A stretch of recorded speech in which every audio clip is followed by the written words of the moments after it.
মোহাম্মদ হোসেন শাহ। শুরু সকাল 9টার এমন টিভি নিয়মিত আয়োজনে সবাইকে আমন্ত্রণ জানাচ্ছি। মোহাম্মদ হোসেন শাহ। শুরুতেই সংবাদ শিরোনাম। 1 বছরের নির্বাচন না হওয়ায় দেশে সার্বিক পরিস্থিতি অবনতি। আদালত কাউকে পলাতক ঘোষণা করে জাতীয় সংসদ নির্বাচনে প্রার্থী হতে পারবে না। নির্বাচনের আগে 4000 এএসআই নিয়োগ দেওয়া হবে। 9 সেপ্টেম্বর ডাকসু নির্বাচন হতে আর বাধা থাকবে না। ঢাকা বিশ্ববিদ্যালয়ের শিক্ষার্থী আলী আহসানকে বিশ্ববিদ্যালয় থেকে 6 মাসের জন্য বহিষ্কার। 4 ঘন্টা পর অবরোধ প্রত্যাহার করেছে ইউরোজোন কারখানা শ্রমিকরা। এতক্ষণ শুনছিলেন সংবাদ শিরোনাম, এবার বিস্তারিত। 1 বছরের নির্বাচন না হওয়ায় দেশের সার্বিক পরিস্থিতি অবনতি হচ্ছে বলে মন্তব্য করেছে বিএনপি স্থায়ী কমিটির সদস্য আমির খসরু মাহমুদ চৌধুরী।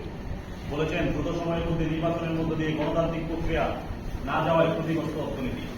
একদল মুক্তিযুদ্ধ বিক্রি করত আর একদল জমি বিক্রি করছে। সিনিয়র যুগ্ম মহাসচিব রিজভী আহমদ বলেছেন, মানুষের আনুপাতিক হারে নির্বাচনে নয়, সরাসরি ভোটের পছন্দের মানুষকে নির্বাচিত করতে চান। আলাদা অনুষ্ঠানে নেতারা এসব কথা বলেন। আদালত কাউকে পলাতক ঘোষণা করলে জাতীয় সংসদ নির্বাচনে প্রার্থী হতে পারবে না সে ব্যক্তি। আরোপীয়তে এমন বিধান উল্লেখ করে বেশ কিছু সংশোধনী প্রস্তাব এনেছে নির্বাচন কমিশন।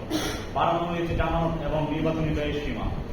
গত নির্বাচন কমিশন আইন সংশোধন করে যেসব জায়গায় স্থিতমতা লাগু করেছিলেন সেসব বিধান পুনরায় ফিরিয়ে এনেছে বর্তমান কমিশন। ত্রয়োদশ জাতীয় সংসদ নির্বাচনের আগে 4000 এএসআই নিয়োগ দেওয়া হবে, যার অর্ধেক সরাসরি, বাকিটা পদোন্নতির মাধ্যমে।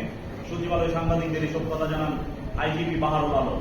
এই সময় জনপ্রশাসন মন্ত্রণালয়ের সিনিয়র সচিব ডক্টর মোহাম্মদ মুখলেসুর রহমান নির্বাচনের আগে কোন কর্মকর্তার পক্ষপাতিত্ব করলে তার বিরুদ্ধে কঠোর হুঁশিয়ারি দেন। সাংবাদিকদের জানান, লড়াইয়ের মাধ্যমে ডিসি ইউরো পদায়ন করা হবে না। 9 সেপ্টেম্বর ডাকসু নির্বাচন হতে আর বাধা থাকলো না। বুধবার হাইকোর্টের আদেশ স্থগিত করে চেম্বার আদালতে দেওয়া আদেশ বহাল রাখেন আপিল বিভাগ।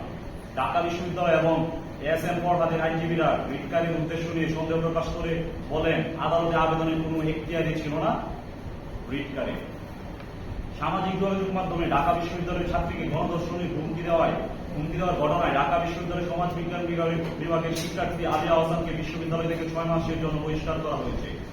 সকালে প্রেস বিবৃতিতে এসব কথা জানিয়েছে বিশ্ববিদ্যালয়ের জনসংযোগ দপ্তর। বলা হয়, ফ্যাক্টরিয়াল সত্যানুসন্ধান কমিটির সুপারিশের ভিত্তিতে বহিষ্কার সিদ্ধান্ত নেওয়া হয়।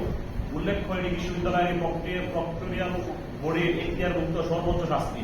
আলী হোসেন শহীদ সার্জেন্ট জৌরুল হলের শিক্ষার্থী। একই সঙ্গে তার বিরুদ্ধে অভিযোগটি বিশ্ববিদ্যালয়ের যৌন নিপীড়ন বিষয়ক কমিটিতেও পাঠানো হয়েছে। আগামী 10 সেপ্টেম্বরের মধ্যে বকেয়া পরিশোধের আশ্বাসে প্রায় 4 ঘন্টা পর অবরোধ প্রত্যাহার করেছে ইউরোজোন কারখানা শ্রমিকরা।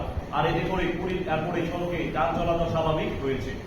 বুধবার দুপুর 12টার দিকে বকেয়া বেতন ভাতার দাবিতে